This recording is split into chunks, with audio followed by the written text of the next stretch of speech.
예, 정진석 비서실장님. 오늘 비서실장님 모습을 보니까 무슨 뭐 개선 장군인 것 같습니다. 남들이 보면은 대통령 지지율이 한 60%쯤 나오는 상황에서 국회에 오신 것 같습니다. 오늘 뭐 말씀하시는 거 보면 윤석열 대통령 아무 잘못 없고 김건희 여사도 전혀 부적절한 것도 없고 뭐 다 잘 돌아가고 있고 야당의 정치 공세고 다 국민들의 오해고 그런 것 같아요. 부족한 부분을 채워가겠다고 그 말씀드렸습니다. 실장님, 갤럽 여론조사가 혹시 조작이라고 생각하십니까? 좀 더 크게 말씀해 주시겠습니까? 그렇게 생각하지 않습니다. 예, 그렇게 생각 안 하시죠? 근데 제가 오늘 비서실장님 그 말씀하신 거 보니까 지금 비서실장님 같은 분들이 대통령을 모시고 계시니까 지지율이 19%가 나오는 거 아닌가 하는 생각이 들고요. 우리가 지금 윤석열 대통령님이 뭐 검찰총장입니까? 대법관입니까? 우리가 검찰총장을 뽑았습니까? 아니면 대법관을 뽑았습니까? 뭘로 뽑았습니까? 우리가 윤석열이라는 인물을. 대답해야 됩니까? 대통령으로 뽑은 거죠. 그런데 계속해서 법률적으로 문제 없다라는 말씀만 계속 하고 계시죠.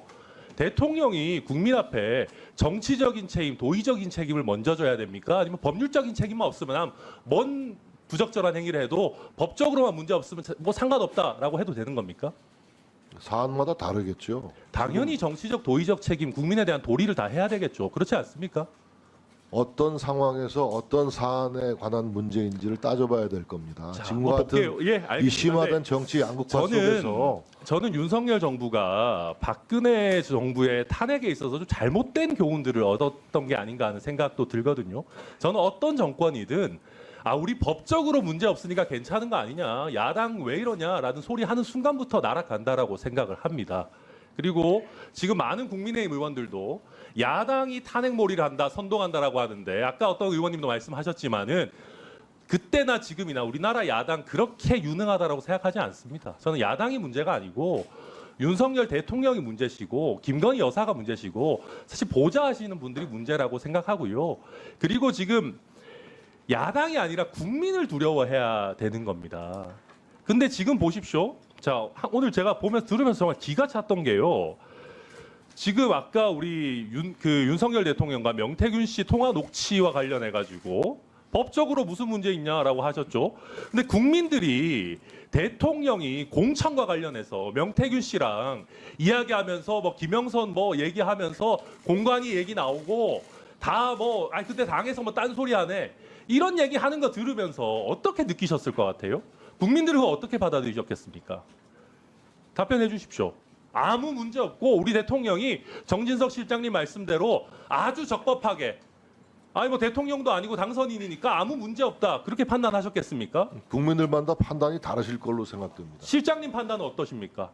제가 모두의 말씀 들었다시피 그 녹취에 나온 내용에 대해서는 정치적으로, 그렇게 법적으로, 대부분의 상식적으로 국민들이 문제 있다라고 말씀드렸습니다. 생각하는 거를 손바닥으로 하늘 가리면서 법적으로 문제 없다라고 빠져나가시니까 지금 지지율이 19%가 나오는 겁니다. 빠져나가지 않습니다. 그리고 지금 한 번 더 보십시오. 아까 우리 존경하는 전용기 의원도 얘기했지만은 지난번에 뭐라 그랬습니까? 경선 때까지만 하고 그 이후에 연락 안 했다 그랬지 않습니까? 명태균 씨와 관계 관련해 가지고 그런 대통령실의 메시지를 듣고 그 어떤 국민이 이게 경선에는 끊었고 본선까지 연락 안 하셨겠구나. 그 이후에 취임 직전에는 뭐 축하 전화 정도는 할 수도 있었겠구나라고 어떤 국민이 그렇게 생각하겠어요. 대통령실에서 경선 때까지만 연락했다라고 하면 그때까지 연락했다라고 받아들이지 않았겠습니까? 어떤 이유에서든 대통령이 기억을 잘 못하셨든 간에 대통령실에서 사실과 다른 메시지가 국민들께 나갔으면은 대통령은 아니더라도 비서실장님 정도는 국민들 앞에 사과해야 되는 거 아닙니까? 자, 의원님 아시다시피 윤석열 대통령은 평생 검찰 공직자로 근무하시다가 갑자기 정치 실장님, 현장에 뛰어드신 분입니다. 그 인적 교류의 사과하실지 안 영역이 하실지만 말씀해 주십시오. 완전히 달라졌어요. 그래서 숱한 사람들을 아니요, 만나게 좋습니다. 됐고 자, 그래서 취임 직전이라서 아까 다 말씀하셨잖아요. 아까 전날이라서 모두에도 말씀드렸다시피 수많은 축하 전화가 오고 기억을 잘 못했다. 대통령이요, 그냥 축하 전화 받아서 그래 고맙습니다. 내일 취임식에서 봅시다라고 하고 전화 끊으신 게 아닙니다. 김영선이라고 하는 특정 인물의 공천과 관련해서 그것이 무슨 달래기 위한 목적이든 뻥을 치신 거든 거짓말을 하신 거든 굉장히 구체적인 말씀을 하시면서 대화를 나눴어요. 김영선 실장님 잠시만 공천은 들어보십시오. 우리 천하람 의원도 잘 아는 이준석 당시 당대표가 아무 문제 없다라고 얘기하고 실장님, 있어요. 지금 이런 식으로 자꾸 이렇게 그때 쫓아내기 억지로 직전인 이준석 당대표를 과도한 거론하시면서 경랑부회를 이런 하지 식으로 마십시오. 국민들한테 눈속임하려고 하니까 지지율이 19%가 나오는 겁니다. 그런 사태가 있다고 해서 대통령실이 거짓된 해명을 국민 앞에 내놓은 게 달라집니까? 그리고 이준석 보세요. 대표한테 가서 대통령이 물어보세요. 그렇게 김영석 공천한 아니, 거 천하람 의원님은 언급한 저 거를 들어보세요. 명태균 제 씨랑 지휘 이준석 시간입니다. 대표랑 저에 새벽 대해서 4시에 이야기하는 것은 사찰에 제가 가서 홍매화 같이 하겠습니다. 심었잖아요. 지금 저랑 네? 싸우자고 예, 나오신 실장님 겁니까? 과도하십니다. 아니 저 실장님, 너무나도 더 저에 대한 질문 얘기는 아닙니까? 지금 저를 어떻게 뭐 시간 중지해 주세요. 왜 언성을 높이고 그래요? 시간 왜? 중단해 주세요. 지금 저에 대해서 무슨 신상 발언하시려고 나오신 아니 겁니까? 천하람 의원님 명태균을 더 잘 알지 않습니까? 무슨 네? 말씀이세요? 대통령님이 훨씬 더 잘하시는 것 같은데요. 아니 그리고 잠시만. 이준석 그리고 대표가 비서실장님, 새벽 4시에 물타기하고 경찰에 비서실장. 사찰에 가서 홍매화 쫓겨나기 심었잖아요. 직전인 이준석 대표가 비서실장. 그거 물 탄다고 그게 물 타집니까? 이러니까 지지율이 이 모양인 겁니다. 국민 예. 앞에 타임 넣어주세요. 잘못한 거는 제대로 잘못했다고 인정을 해야지 손바닥으로 하늘을 가리려고 한다고 그게 되겠습니까? 개혁신당 지지율이나 생각하십시오.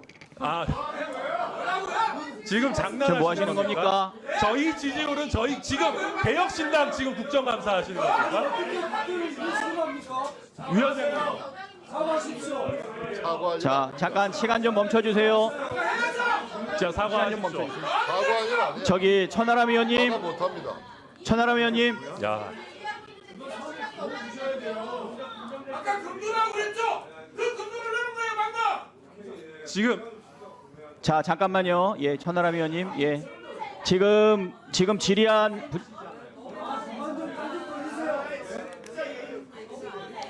위원장님 잠깐만 저에 대한 거는 제 좀 신상 가라앉히시고요. 발언으로 할 테니까요. 자, 천하람 의원님 잠깐 가라앉히시고. 예.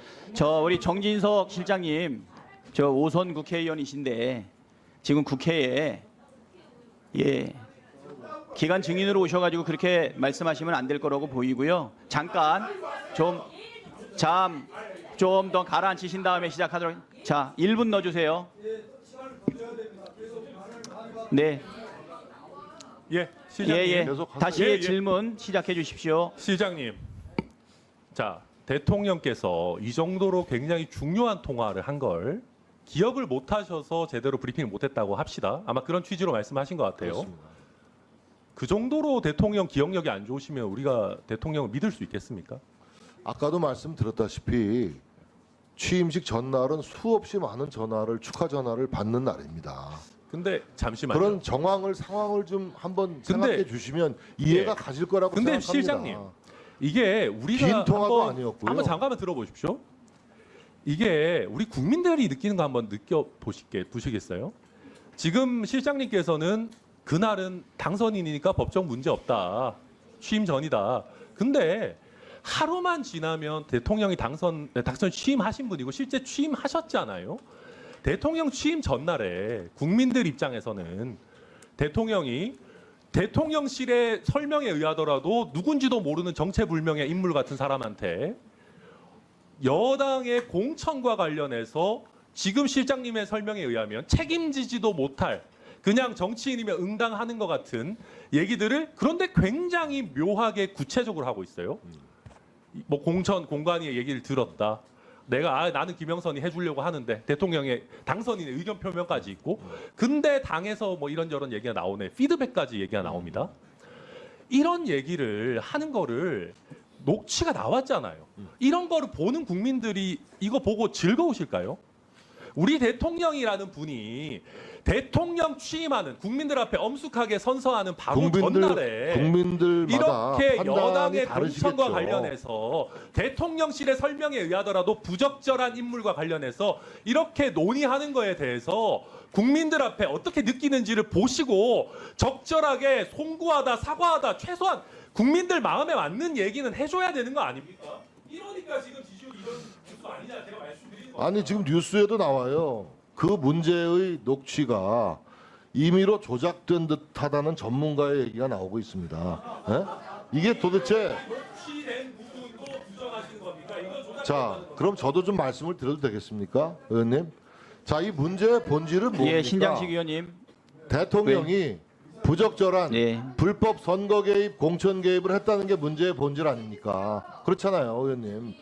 그런데 예, 의원님이 잘 아시는 예, 이준석 실장님. 당시 당 대표도 예, 실장님. 불법 개입이 없고 이거는 당연히 적법 절차에 따라서 김영선이라는 사람을 후보 공천했다는 것을 얘기하고 있지 않습니까? 예, 실장님 그만 정리해 상대당도 여성 주십시오. 후보고 따라서 김영선 후보가 유리했고 또 지지도도 제일 높았고 여러 실장님 가지로 되지 않습니까? 그만하시고요. 정리 좀 해주세요. 이라는 분이 이런 공천 연합 공천 관련해서 자, 신장식 의원님. 하고 다니는 게 지금 그 국민들 보시기에 좋다는 얘기입니까 이게? 아니 모두에도 설명을 들었다시피 대통령은 하시는 거 아니냐고요. 아까 예를 들었잖아요. 우리 정치인들이 선거 때 도와준 사람들, 관계 맺었던 사람들이 어떻게 축하 전화를 예, 오면 실장님 여긴 토론장이 아닙니다. 조금 전에 정리해 민원이라도 주십시오. 하면은 잘 챙겨주겠다.